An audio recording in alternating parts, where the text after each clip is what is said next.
Welcome to the Exchange Zone. You know, the place where we don't drop our baton. Today I want to talk about the transfer portal. March Madness is over with. Our University of Houston Cougars ran out of time again, but that's okay. We'll be back to fight next year.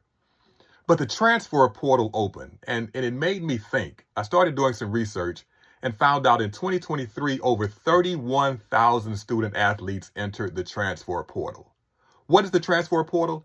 It's a database where student athletes are allowed to put their names in, essentially becoming free agents. They put their name in, and it allows other schools to see that they're eligible to be recruited.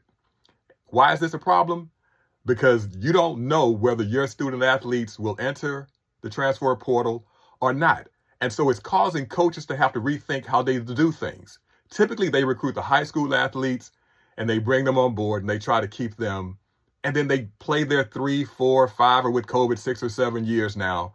And then they leave the school. But now things have changed. The coaches are saying they have to constantly recruit the student athletes they have on their rosters. Imagine that, having to recruit the people that are already on your rosters. And then it made me think about what happens in the workplace. Employee morale is down, job transitioning is up, people are leaving, and you have a transfer portal in your organization. Did you know that? Here's the difference though.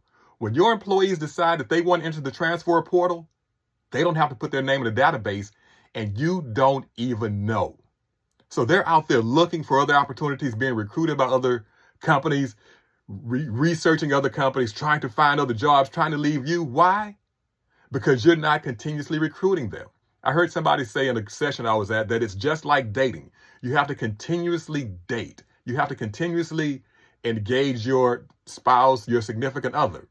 It's a continuous battle. And so what are you doing in your workplace to ensure that you're still dating, that you're still recruiting your prize and most valuable asset, your human capital? What are you doing? What are some things we can do to continuously recruit the people that we've already invested in recruiting and interviewing and onboarding and ingraining them in our culture? First, we need to listen to what they are and are not saying. We do know how important body language is and the role that it plays. So what are our people telling us or not telling us? Do we also have a consistent culture?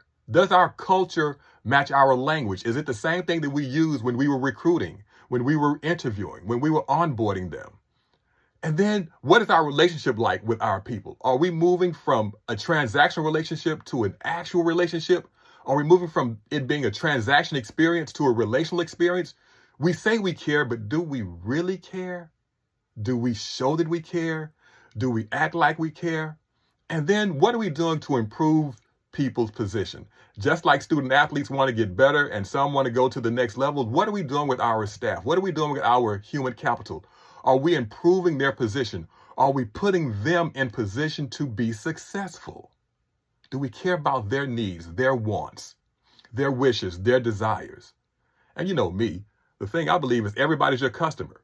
We should treat our human capital like they are our customers, because everybody is our customer. If we're continuously recruiting, if we want to keep what we've invested in, then we have to treat them like they are our customers. What do you think? What are some things that you have seen that are working and some things you've seen that are not working and improving our employee morale, improving our organizational customer, improving our organizational retention, improving what we're trying to get accomplished in our organizations? Feel free to share with us in the chat. If we want to talk more about that, let me know. Again, this is James Brown, The Exchange Zone. Until next time, make sure we stay connected.